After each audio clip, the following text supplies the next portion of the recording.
What's happening, everybody? You are now watching J.U.K Sports Show. I'm your host, King.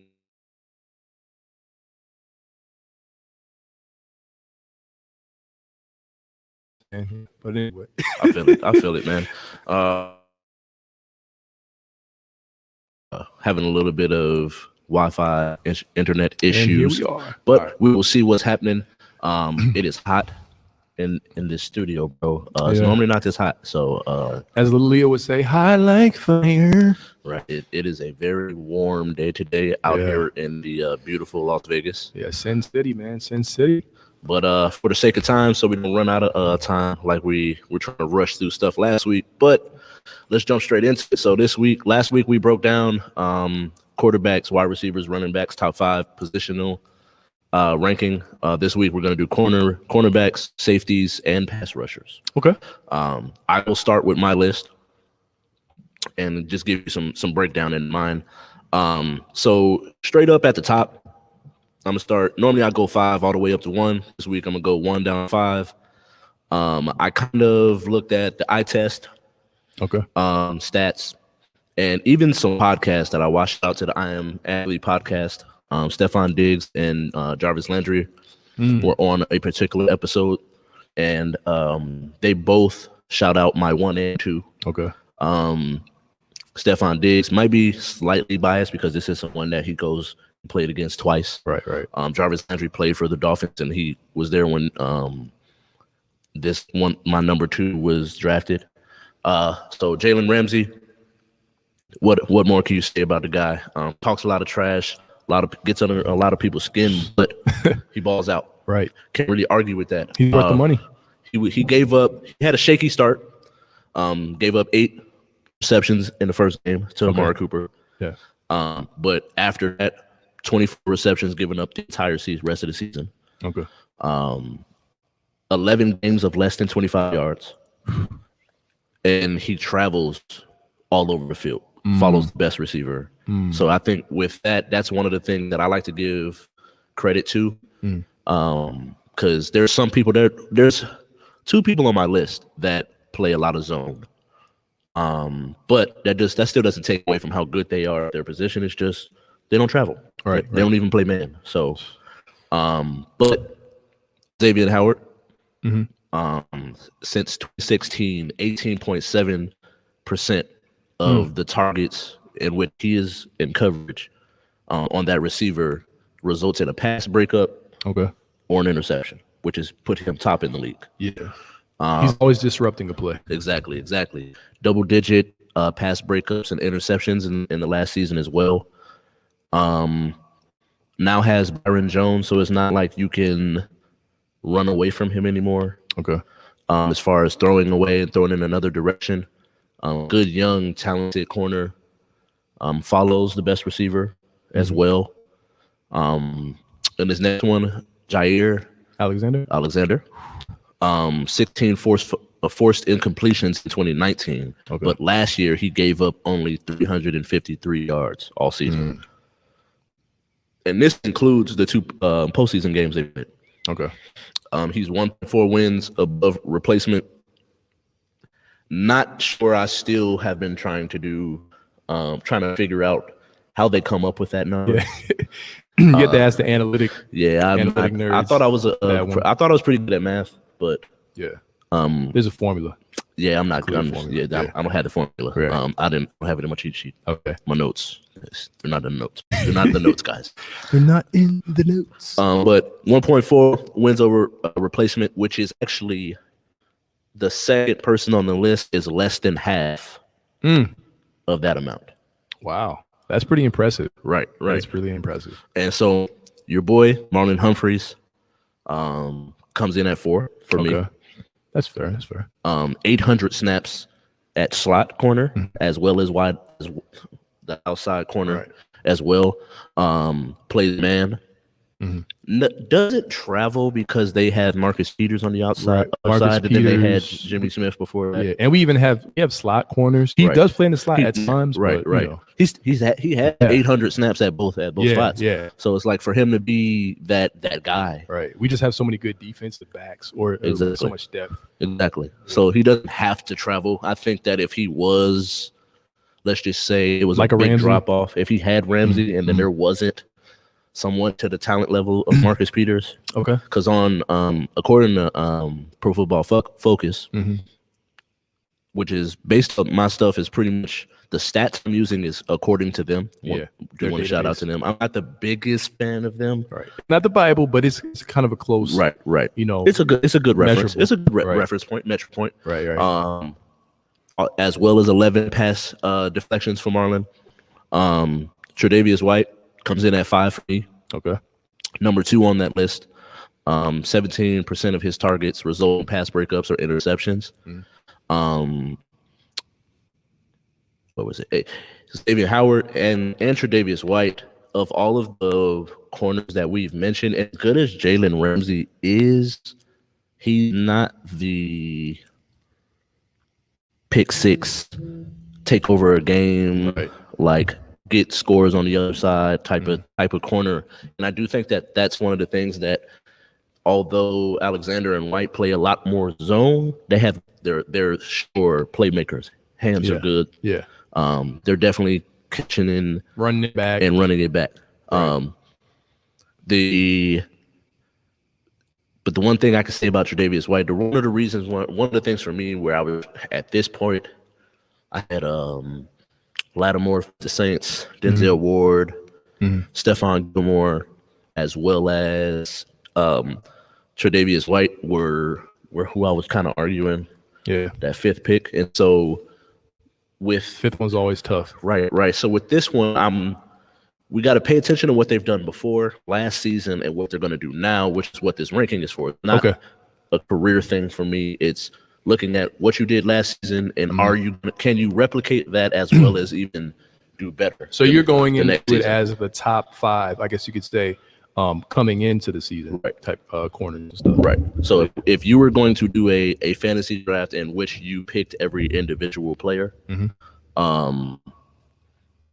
this is my list. Okay. And pretty much what I'm doing. I probably should have prefaced that, but it's all good. It's perfectly fine. And so the reason why I was gonna go Stephon Gilmore, simply because of the year before that he was Defensive Player of the Year. And that's especially if you're a cornerback. Right. That's impressive. And then so you come into a season where you're pretty much the only starter returning because of COVID. Right. So then you don't have a pass rush. So now instead of having to guard a receiver for 3-4 seconds, now it's 5 to 7 seconds. And I follow anybody around. Try to run. just tell your boy to go outside. You and your boy go outside and just run around and try to follow him for 7 seconds and see how much space he's able to get. And you have to think about the fact that we're in an era where there's more dual threat quarterbacks. Sure. So like the Mahomes, Lamar Jacksons, the Russell Wilsons of the world, they're all extending the plays. Sure. So if you don't even have a pass rush, now a guy like Stephon Gilmore has to your point, has to defend for a longer duration of time. Sure. So yeah, I definitely agree with you on that. Yeah, and so that's when it comes to Denzel Ward and Lattimore, I think they're very good corners. Yeah. But there's also durability factors with like Lattimore and things of that nature. But and so to finish my last point, I'm gonna let you do your thing. Yeah, sure, no problem. Stephon Gilmore, and it came down to Stephon Gilmore and Tre'Davious White. Okay. I took Tre'Davious White. He's 25, 26 years old. Right. Stephon Gilmore, if not in his 30s yet, he's already at least 29, 31 years old. You gotta think about the shelf life. And then he had a down year last.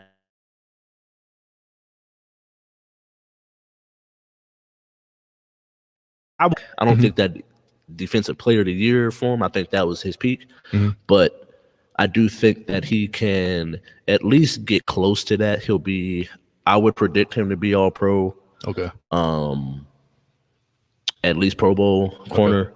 But it's just the age factor where they are. I seen both of them get cooked last year. And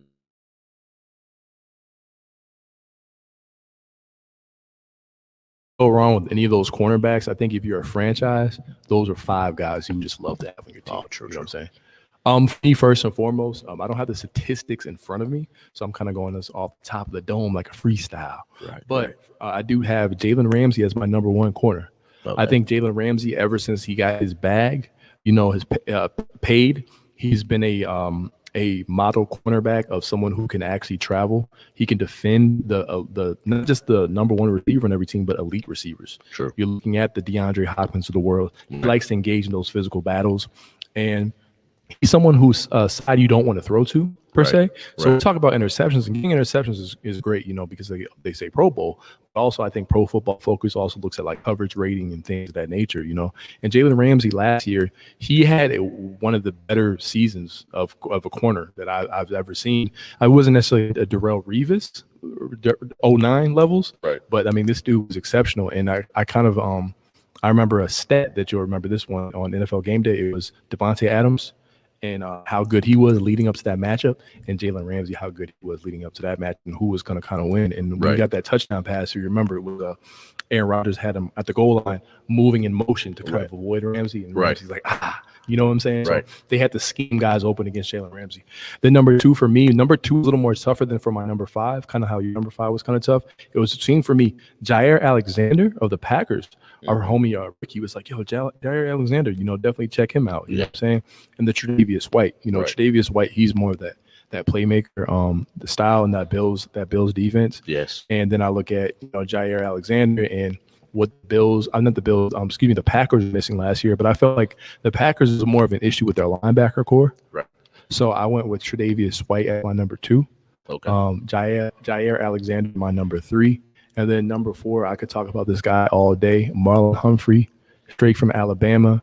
Marlon Humphrey, he's a physical corner. And something I want to our viewers know about Marlon Humphrey, if you don't get a chance to watch him play, but he's on primetime a lot. He's not only physical, but he does something really well, which is strip the ball wide receivers.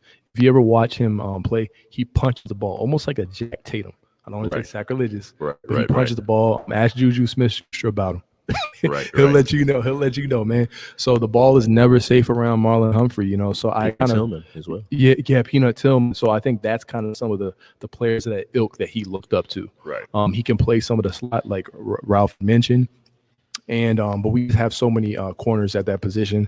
The only reason why I don't put him in that top 3 was because AJ Brown, even though he's an emerging wide receiver and had a great rookie season, or was it sophomore season? No, rookie. Yeah.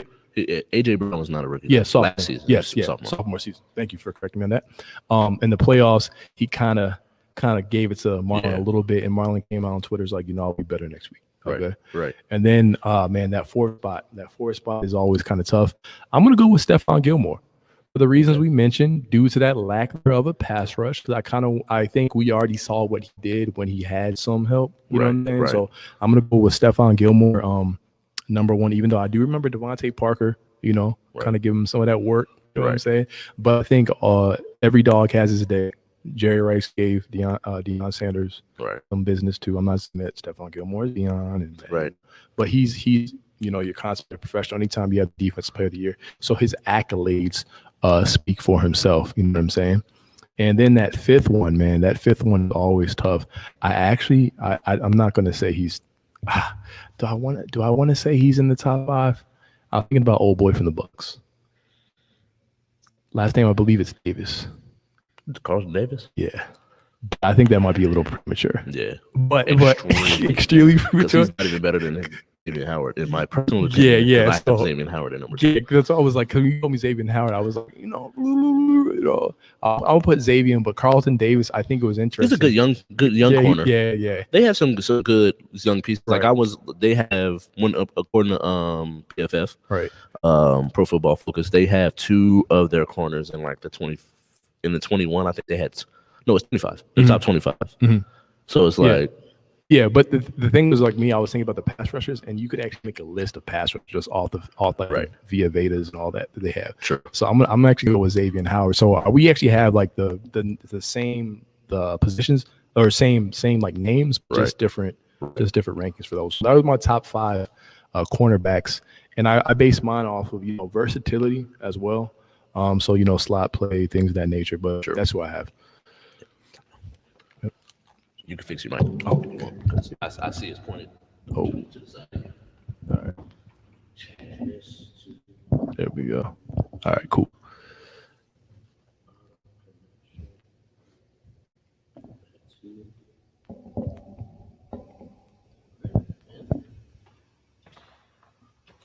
Perfect.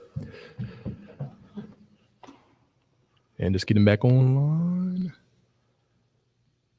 I think I'm gonna go back to USB. Ooh, it's the Wi-Fi.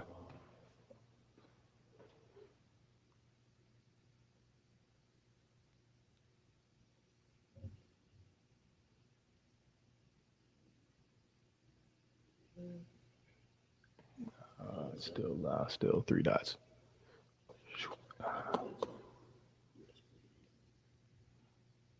Okay, we're back. So we got it back on.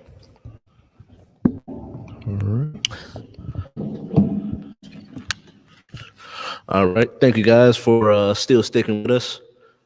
Sorry for the technical difficulties. I feel like something every week, but it's all good, yo. So this next one, we're gonna jump into the pass rushers. Pass rushers. Since I went for last time, I'll let you do your thing. Okay, man. So the pass rushers, number 1, Aaron Donald, the man himself. And yes, I know he got injured, but you could also make the case that during the NFC Championship, had he not been injured, right, the Rams could have won the game. They lost 20-10. Right. Obviously, Jared Goff, but Aaron Donald, this guy is the closest thing that we've had to Warren Sapp in forever. But he's smaller. He's what, 6 foot, 6'1"? He's 6 foot. 6 foot. Yeah. He's 6 foot, man. This dude, he's just amazing. The way that he big as a Volkswagen though. Right. It's for him. It's like technique. It's all about technique for Aaron Donald. Low man wins. Yeah, you're talking about a defensive player of the year. Guy and Aaron Donald, someone who can get sacks. I mean, anytime that you have the comparison of, okay, is it Khalil Mack or Aaron Donald, and Khalil Mack plays on the outside, right? So he can actually play standing up. He can play with his hand in the ground. But I have to go with Aaron Donald for my number 1 for this upcoming season. Then I'm going to actually go with Shaquille Barrett from the Tampa Bay Buccaneers. This is a guy that the Tampa Bay Buccaneers, I believe, were very, very fortunate to be able to retain, having commanded about $20 million they're talking about on the free agency market. And we got a chance to see his impact in the Super Bowl, this year. And on that defense, highly touted pass rusher. And then the number 3 pass rusher that I have, okay? I'm going to go with Cam Jordan. I know that might surprise some people because a lot of people would have Khalil Mack at that 3 spot. But I feel like when I'm looking at a guy who's dealt with injuries on the defensive line for the Saints, obviously Drew Brees being older and having to constantly be on the field more often than not these days, seeing his production, Cam Jordan would be my number 3, my 3 pass rusher. And then my number 4, I'm going to go with Khalil Mack. I feel like Khalil Mack is a type of individual that you're talking about, someone who is a true game changer, and you need him. You can put 2 guys on him, sometimes 3. They compared him to LT. I'm not going to go that far on there. He does have some help in the back end with Jackson at safety. They had Akeem Hicks there. But Khalil Mack, he's somebody who I've always kind of looked toward as someone that you kind of know you're always going to get production out of him in terms of the sack situation. Okay. So Khalil Mack would be my number 4. And then that fifth one is always hard. You would think that when you're looking at a guy who is a Baltimore Ravens fan, that he was going to pick someone from the Baltimore Ravens like Matthew Judon, but we actually are a little lukewarm on Matthew Judon here. I'm going to go with somebody that is a Watt's brother, T.J. Watt. If you want somebody that can rush the passer, but also stop the run, okay, T.J. Watt's the person to go for. I can't tell you how many times the Baltimore Ravens have played the Steelers 2 times a year, and this dude will always make a critical play. Right. It just is what it is. And there was at one point, I know it's going to sound blasphemy. I was like, is he better than JJ? Nope. I'm not going to say he's better than JJ. I think injuries, age, and attrition has caught up to JJ Watt. Right. I think right now I would take TJ Watt over JJ Watt. But I think the fact that he's able to play the run a little bit better, I actually like that kind of situation. Whereas a team like the Ravens, we had to have 2 different people. We had Yannick Ngakoue to try to pass rush, but he couldn't stop the run. Right. So we need someone who can stop the run. Right. So I'm going to go with TJ Watt as my number 5. So just a recap, For my 5, I have Aaron Donald number 1. I have what's his face? Not Khalil Mack. Man, I said Aaron Donald number 1. I said who was it? Khalil Mack was number 3. Who was my number 2? I was gonna ask you. I've been waiting on you. I've been waiting on you to repeat it the whole time. I was just like, I didn't hear 2. Yeah, I heard. Did I say 2? No, I had someone before Khalil Mack. You said you had someone before Khalil Mack. Aaron Donald number 1. But I just didn't know. I was just like, I don't know. I don't know. I don't know who you went with, bro. Yeah, I thought that was 5. No, Cam Jordan. You said, but that was no, he was after Khalil Mack. No, Cam Jordan was before Khalil Mack. I mean, you said you had Cam Jordan at 3, and then Khalil Mack was 4. TJ Watt. Did I miss somebody? I'm missing someone. Yeah, I am missing somebody. You had somebody whoever your 2 was. You said it in your head. Oh, okay, didn't say it out loud. No, I had Shaquille Barrett. Oh, yeah. Shaq Barrett. All right, cool. Shaq Barrett. Okay, there you go. So that's my 5 guys. Yeah. My list is has a couple different names in there. Okay. Like Vita Vea. No. I love Vita Vea. You guys know. Although that he is that Aaron Donald is don't do it. He is a very versatile and the probably best football player. Period. Yeah. He's definitely the best defensive player. I don't even have him on my list, honestly, because when I was thinking of pass rushers, I don't think of him as a pass rusher.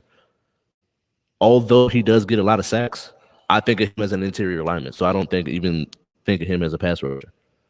But, but that's my opinion. It's my list. No, that's right. That's what I say. Yeah, don't want. It's my list. So he's not on my list because I don't even think of him as a pass rusher, honestly. So Khalil Mack is at the top of my list. I do think the only person that's even close, I think that there's some people who's, as far as their stats, they're gonna look better. Okay. And you're going more out that outside though, right? Right. Okay, that's fair though. That's fair. Right. Okay, that's fair. And so like it's because pretty much everybody I have on my list is an outside linebacker, and then I have one person that's a defensive end. Okay, yeah. So Khalil Mack, 10 sacks last season.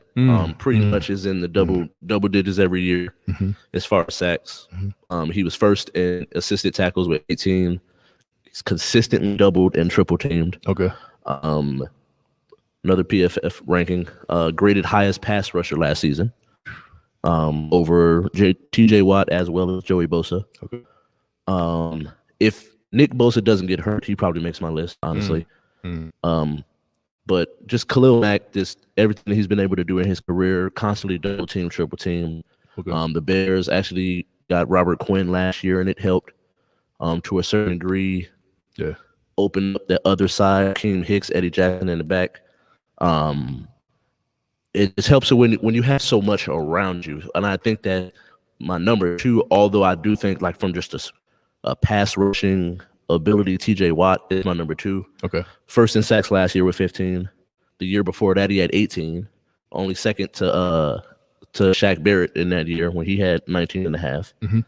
Aaron Donald is the only person to be rated higher than above 80 or as far as their position grading in that season. That's period. A pretty nice stat right there.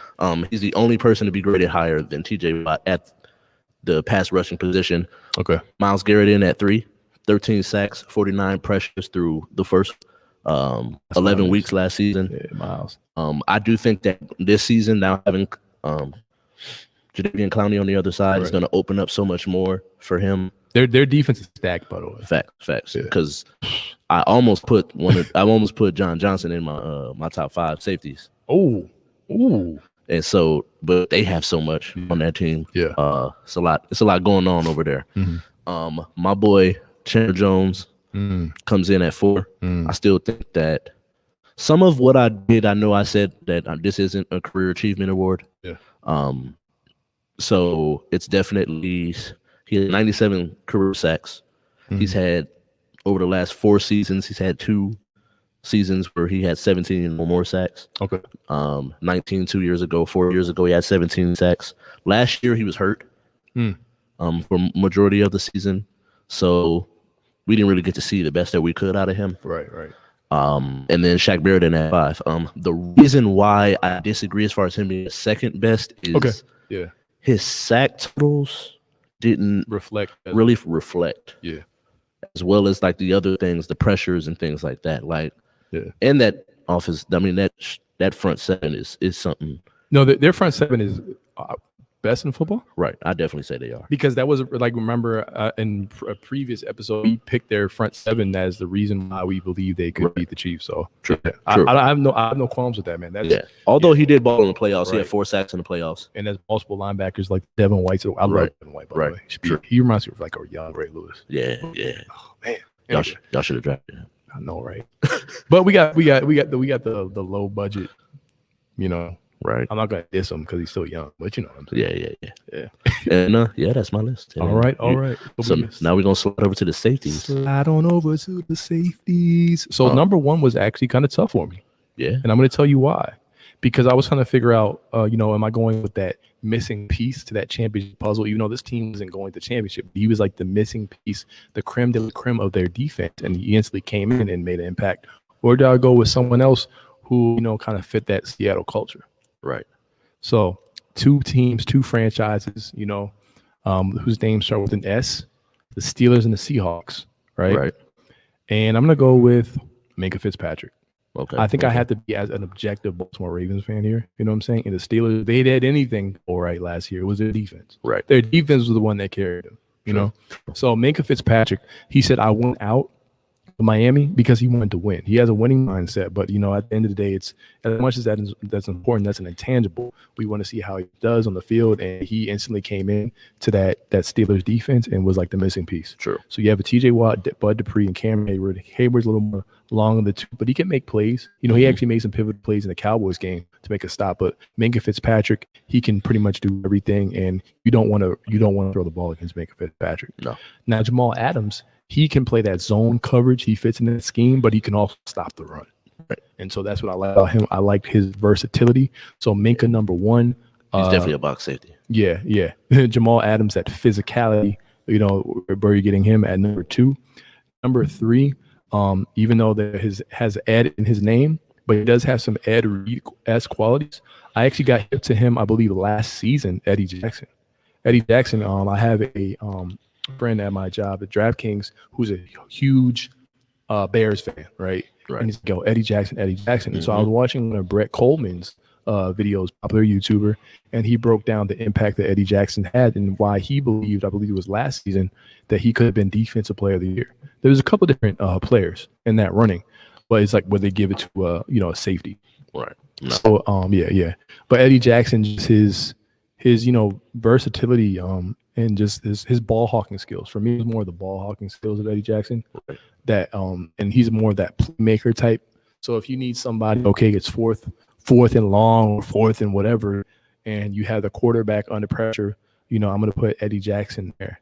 Now, I'm not going to discredit this guy. Definitely not going to discredit this guy. And I believe the fact that he played at the highest level on the grandest stage, the Honey Badger.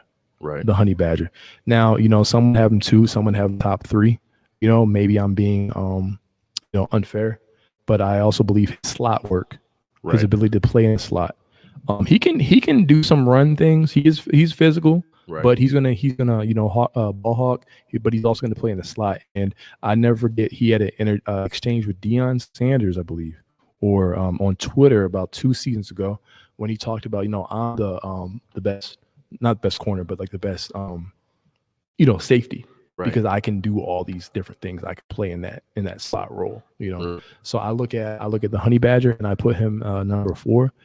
And that 5th one, honestly, man, the 5th one is tough for me. I'm not really sure what my number 5 spot. To be completely honest with you guys, number 5. I'm trying to think, someone who could actually play that safety position. When I'm looking at it, it's. I'm not really ringing any. I'm trying to think. Yeah, you got some good, really good names that you left off. Because here's the thing. Because I got 3 people that's on my list that you haven't even. There's one guy that I liked, Order Harrison Smith, but that was he's not even on my list. Yeah, he's not even. Yeah, that was like 2017. Yeah. At 20, I would have gave him 2 years ago. Yeah, like 2017, I thought Harrison Smith was like the best. Yeah. Like the best safety. Well, between him and Earl Thomas, but Earl Thomas, we already know he's not. Yeah, So he's old now. Yeah. But we'll come back to that one because I'm kind of pending on number 5. I don't really have a 5. Okay. Yeah. Well, at the one, I definitely agree with you. Mm-hmm. Micah Fitzpatrick, 9 interceptions. Okay, so you 11 deflections. Yeah. Old boy from the Raiders. I want to say those totals are over the last 2 seasons. Though. Okay. But what plug and play, ready to play from day one made an impact. So with that, I definitely give him the best safety spot. My actual number 2 is going to be Justin Simmons, safety for the Broncos. Okay. Number 1 rated safety according to Pro Football Focus. Okay. Only safety to be rated at 90 plus at his position. 5 interceptions, 11 deflections last year. Okay. Playing for a terrible defense. With 2 really good bright spots, but the rest of the defense old. And he was one of those bright spots. True. One of the few. Okay. At this spot, I'm gonna give it to Jamal Adams. I've seen him get cooked a little bit too much for him to be for me to put him over those other 2 safeties. Just in a one-on-one, having a guard. But he does have a lot of versatility.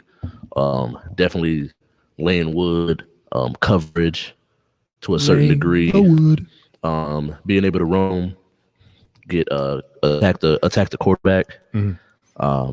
Plays the run very well. It's like a linebacker, half linebacker, half safety. So I like his versatility. Okay. At my 4 spot, I got Buda Baker. That's what I was thinking. Yeah, I'm just like, how you not? How you just forget my? But that's man what I was Buda? honest. I didn't want to just like spit a name out there. Like, man, that dude don't know. Yeah. Right. But, my man Buda, man Buda Baker. The versatility, being able to play the run, roams the deep ball very well. Okay. Coverage, and just I actually love him as a safety. Okay. Then my 5th, I toggled with this one. I literally changed my list as you said his name. But because I do think that Derwin James, barring no injury, I was gonna say the durability probably issues. 1 or 2. Okay. But you think he's on a cursed organization? I'm a Raider fan, so I don't like the Chargers. Yeah, so it don't matter to me. I'm not. Yeah, that's maybe a Madden, but would let that happen to me though. right. No, they always stay injured, bro. Yeah, and so I'm not like I feel bad for that because I was a big fan of his coming out of college. He just was wearing the wrong colors. Yeah, exactly. I wanted to put Abrams at 5, but y'all didn't know that was cap. So I was like Abrams at 5, y'all. Yeah, we on to the next one. But no, Eddie Jackson. Ball hawk, former Alabama product. Yeah. Dope safety for the Bears. Yeah. What more can I say about the guy? And that's my list, man. Yo, great list, great playmakers, great physicalities, great run stops, the whole 9, man. Like, I mean, we talk about safeties. I was gonna say my final point on the safety list. This person, I'm gonna make a guarantee, as Charles Barkley would say. Trayvon Moehrig will be a top 10 safety by the end of the season. By the end of this season? Because he's coming in so polished, man. So polished. Bar no injury. And what team did he get drafted by, the boy? Oh, yeah. Hey. Yeah. Shout out to them boys. Mm-hmm. So they're not going to let him fail. Nah. You know? I hope not. Not out here. Nah, because them fans is critical. Right, exactly. All right. But, yo, let us know what you think about our rankings. How you feel about who would you have in the top 5 of the respective positions that we have. But we're going to use the rest of this time to talk about some basketball. Fans are getting kind of wild. It's crazy because we have Trae Young being, I don't know if he got spit on or spit.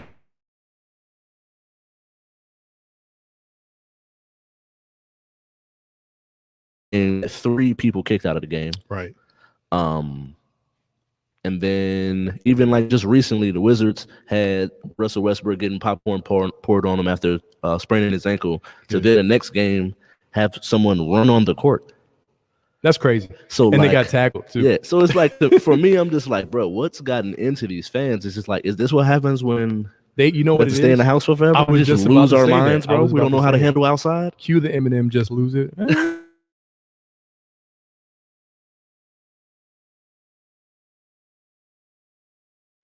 I'm not condoning their actions, Right. but if you're someone who's not really an introvert and you've been introverted for like a year, True. and you're now going outside and come on, man. Right.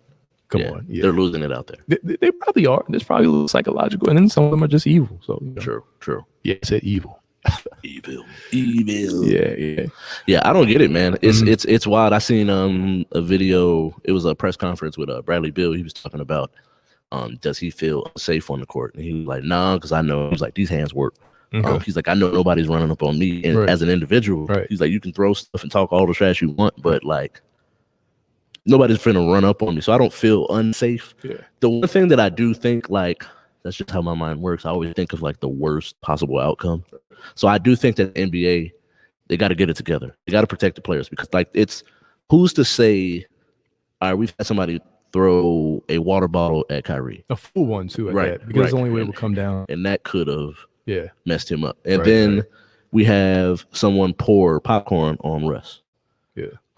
We have someone run the court. Right. So who's to say they don't run on the court with a weapon? Exactly. And that's like the worst assault. possible outcome that you can have in this, Or something that could be perceived as a weapon or used in that manner. True. Obviously, it's supposed to have security, but right. Yeah. And so it's like I don't. I've been to a fair amount of basketball games and football games, and I don't think I've ever been patted down for a weapon. Yeah. So it's like that could happen. Now they might be doing this in other cities, like right. the Chicagos, the New Yorks, the DCs. They might actually be checking people for weapons when they come inside. So it's funny you mentioned that too, because I was gonna say a quick short story. I went to Green Valley High, right? I used to, do my thing over there, and so I went to Green Valley High for a basketball game, to watch a basketball game. This a couple of years back, and I first came in. I'm about to walk on through, and they're like, "Oh, it's like Mr. Clark." It's like, I'm like, okay. They make me, do all these things, right? And the metal or wallet, whatever, in the little tubby. And I'm walking in like, Mr. Clark. I'm like, what? And they're like, and so they make me do the metal, and they wave me down. And then one of the teachers like, "Is this your first time ever going to a game?" I was like, "Nah, this is the first time going here." It's like, okay. I was like, it's been years, So yeah, because I was, I used to whatever. I work for the Clark County School District. So I bring that up because what Ralph had mentioned about professional sporting events, like if you can just walk on through that way, what I'm saying. But in a high school, a local high school, they do it, board top tier security. So exactly. maybe they need to implement, CCSD protocol. Right. You know what I'm saying? So yeah. But I was gonna kind of follow up to your point about the thing. I'm not sure if you know what the penalty is for the fans. Obviously, the one fan got arrested. The one that threw the charged for water assault, bottle, was arrested. Old boy that threw the popcorn had his season tickets revoked, as well as he was banned indefinitely. Homie that spit at Trae Young, he was banned indefinitely and lost his season tickets. Yeah.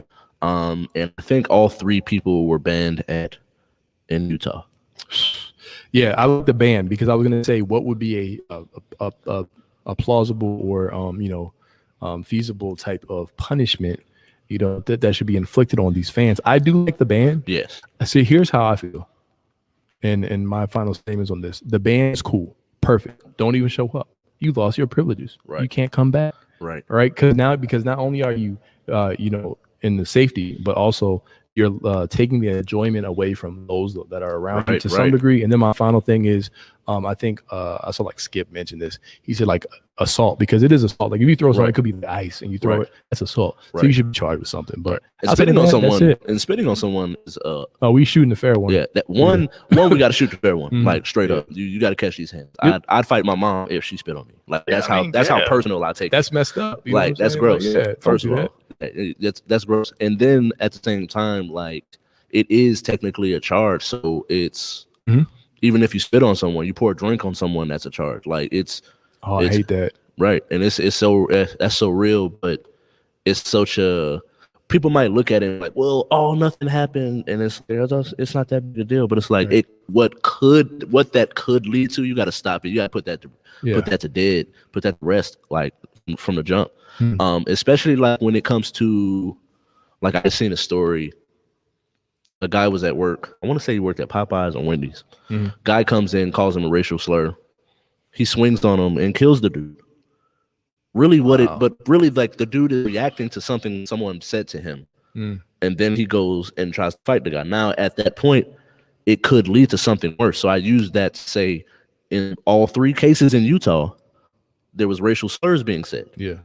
Or there was 2 times 2 racial slurs, and the third one was I don't think it was John Morant's mom, but it's his dad's wife, his stepmom. Oh, yeah, because his mom wasn't like there with right, exactly. Right. That's more deeper stuff. Right. For another time. Yeah. Don't know enough to speak, but I just know that it was his dad's wife. You're right. Yep. And the guy tells her, "Shut up, B word." And then that was when people was like, "Wait a minute, what's going on here?" Yeah. And so at that point, the shout out to the fans, and actually a lot of those interactions. Right. Homie in Boston that threw the water bottle at Kyrie. They all pointed him out. They was like, "Yeah, you can call us snitching if you want," but like, I don't look at that as snitching. Yeah. But that's like a conversation. Like, otherwise, I'm arresting all y'all. Right. Everybody getting arrested. Nah, son, he threw it.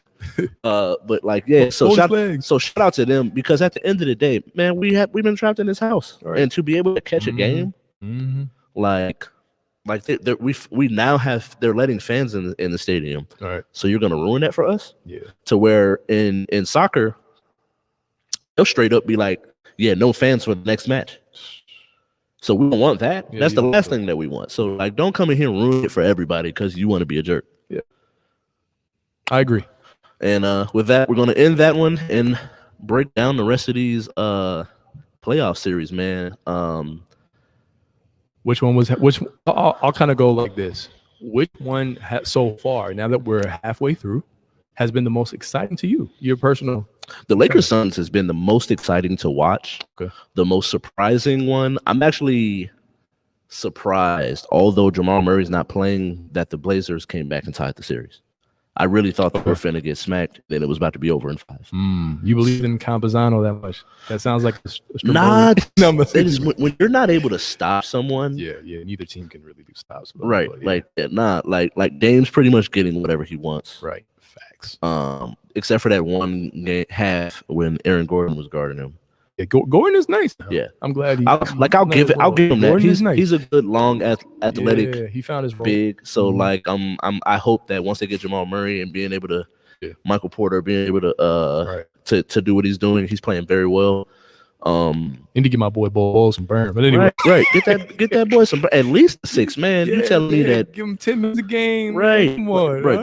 Just 10 to 15 minutes. I'm not even asking for a lot. If you guys go cold, let him get a few touches, man. Right. Let that man get his get his right. I mean, his hefty pull. He got more game than Taco Fall, so right. He's not just tall out there, but anyway, yeah. Man. And the Clippers Mavericks is wild to me. I'm happy to see. I was watching the game and I had my my Mike Lowry Bad Boys moment with Paul George, because I was just like, that's how you shoot. Right. From now on, that's how you shoot. Right. And like, I just think like you're way too talented for you to just go out like that, man. Right. Like Kawhi can't. And then at the end of the day, everybody's gonna look at Kawhi like, oh, you're doing your end of the bargain. The one thing I will say with Kawhi in that first game. Them shots was looking flat in that fourth quarter, so I don't know if he got tired or what it was. Right. Maybe they took too much time off. But in that first game, his legs he just looked flat. The jumper looked flat in the fourth quarter. So to see everything that happened, actually Pat Bev didn't really play much in the last 2 games, which is actually smart to a degree. We'll get into that, but. I mean, at the end of when you get in the playoffs, man, like that's why lineups. It's a team sport. It's such a big deal. I don't think that people, when we start talking about these GOATs and things like that, it's not enough credit gets put on the others. Yes, the others. Shout out to Shaq. Like Shaq would say. Yep. But like your others, they really gotta come through in the clutch, and especially with this these lineups, man. Like, first of all, Terrence Mann should get way more burn than he's getting. Preach. way before this. But so I don't know why it took you to go down 0-2 to be like, well, Terrence Mann going to get about 15 minutes today. And to your point, that was one of the things that I actually lauded and applauded Ty Lue for doing in the regular season. He was doing so. They're like he should get minutes in the playoffs. Well, he was actually giving him burn in the regular season, but they got to the playoffs, and we talked about in I think our last episode or the episode before that, we talked. I said the adjustments that they need to be made, and Ty Lue reverted back to not making adjustments. You know what I'm saying? He had the Zubac in there. He was starting the Reggie Jacksons, which he's still doing. But anyway, but he took Zubac out finally for Batum. But I was like, give the Terrence Mann the burn to your credit, and they gave him that. He's an energy guy, and he can score, but he's another defender and another hustle guy, and he's good. I like Terrence, man. I watched it develop. He's pretty much, you know how like the Lakers, they have THT. Yeah, you know their game is a little bit different, but they both give you that energy. They're definitely very different players. But I love THT. THT, yeah. Plus he's a homer, man. Chicago boy, and he went to Simeon. So okay. Yeah. That was his prime, Simeon. He played at Simeon with Kendrick Nunn. Oh, okay. The one that they said was going to be the next D Wade. I remember that. They said he was the next actually, D-Wade. They called him Baby Jordan in at Simeon. Amongst the in high school, they called him Baby Jordan. But like to go back to the point, like these playoffs have been very, very good. I agree. This Knicks Hawks is a good one. What about I don't know what happened to Julius Randle. Yeah. Oh, my bad. I don't know what happened to Julius Randle. Like I love Derrick Rose. Everybody knows what he means to me and my family. But like he's the Messiah. But like dude's just a great guy. But then to go to the court, like he just like we had this conversation. Who did you think was gonna have a breakout playoff? Right. And I said Derrick Rose is gonna let y'all know that he's still got it. You did. And so far I think he's definitely averaging at least 25. Yeah. And so I'm happy to see him. Julius Randle is definitely disappointing me. I'd be curious to had that conversation with Tar, because Tar been fighting for him. Him and Adriel, the Knicks fan, all year, man. And he's just The one thing I was talking to my boy about is that I don't, because my boy was like, man, he talked all trash, and then he's getting locked up, and I was like, whoa, relax. Yeah, he's not getting locked up. He's just not making shots he normally would make. Right. Or like I don't even know if it's a confidence thing, because I seen who was it? It's actually this dude that I follow on Instagram. Shout out to Dorian from Group 82. But he used to be like an assistant coach for VCU. Okay.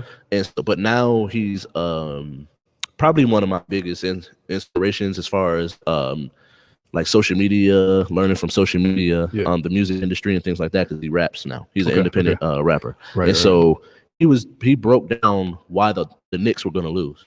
Derrick Rose, they do a 1-4 pick. Derrick Rose comes off. Julius pops at the top of the key, kicks it to him. In rhythm, should be a jumper. For some reason, he pump fakes. It has Huter coming at him. Yeah. He pump fakes, goes past him, and goes into Clint Capella. Okay. And it's like that should have either been a pump fake, one dribble pull up, or just catch. You were in rhythm, and you're 6'9", bro, 6'8". Like Huter's not blocking that shot. See, my thing with Julius Randle, I was gonna say, and I'm not making excuses, but I'm just gonna come out and say what it is. At least I'm gonna say what I believe it is, right? You know what I'm saying? Because I know people just make blatant statements unless it's like definitive. But I believe what it is really is confidence. It's the fact that I'm just gonna it's his first playoffs. Everyone responds to that pressure differently. True. And when you've been named the most improved player, now you feel like, before the playoff series starts and that kind of thing like that, you have a load on your shoulders to live up. Now you're in New York. You're in New York in a playoffs game. There's fans. Even we can look at what KD, Kyrie, and James Harden, mentioned post-game. KD in his post-game interview with the Brooklyn Nets, when he said, the return of fans, it kind of caught them off for a guard a little bit, but they kind of needed that. And they kind of returned it sense of normalcy. Now Julius Randle has not accomplished the level of postseason successes that a Kyrie Irving, that a KD has had, or been to conference finals like James Harden. But I feel like the lack of confidence, trying to get his confidence up, you know what I'm saying, playing Atlanta Hawks team that is hungry, that's been hearing about the Knicks and feeling like they're slept on, right? And then I think the fact that I don't believe that Julius Randle can be your number one option. I think he's a strong number two. I think, like, you look at like Porzingis, right? Porzingis is I actually like Julius Randle more than a Porzingis. But I think if you pair him like Adriel, our friend Adriel said, with a quality point guard or a two-way wing, I think you can kind of unlock some of that thing and kind of alleviate some of that pressure. So the Julius Randle, he's relatively he's 26, but he's young in terms of playoff, experience. So I think next postseason, because I'm gonna go ahead and say it, I believe the series is over. But anyway, the series is a wrap. The series is a wrap, and we can move on to this Philly joint. But that's kind of how this is kind of my takeaways on that. And I was going to kind of ask you, because we didn't touch on it. What about the Bucks and sweeping a team that Giannis had struggled with last year? Obviously, they made some changes, but what have you seen in like Giannis, and what do you think of the Bucks team as a whole, and maybe the Miami Heat with Miami Heat frauds? And I tell people it's like I've had this conversation with a few homies, and I think that the biggest thing is everybody always talks about Giannis. Yeah. A lot, almost too much. Because I think that Chris Middleton has been trash in the playoffs for the last couple of years. And you've been beating that dead horse. He's been trash in the playoffs the last couple of years. And I think the biggest thing that he took the scoring role. Okay. Where he was like their main scorer, as well as the addition of a Drew Holiday, Forbes off the bench. DiVincenzo before he got hurt. Bobby Portis. Your boy Bad Bobby, man. Boy Bobby out there doing it, man. Bobby. Boy, he can hit you with the hands or hit you with his three. Yeah. Bobby coming off the bench, man, giving you good quality big. He's a quality big, leading rebounder in college, coming out of college. So now at this point, he's stretched his game to the three. Right. And I do think that the additions to the others, as well as I just didn't see Miami just even during the regular season, they just didn't look as hungry. You're not wrong. Bam didn't look like Bam. Tyler Hero got a song named after him with Jack Harlow. He's living it up. I don't like to get into too personal. Having fun is cool, but there are some other things. I feel like let's just say his hitting was diverted. His personal life became more of a focus rather than his career. Basketball career. Maybe he'll have a bounce back next season. Right. It could be other things. Right. Sometimes shots just don't fall. Like Duncan Robinson, shots just weren't falling at the same clip they were falling. But that bubble, like Jason Tatum said, some people, it's like you weren't doing that out the bubble. Right. It's like that meme with the child. It's like, what do you mean? Right. Yeah.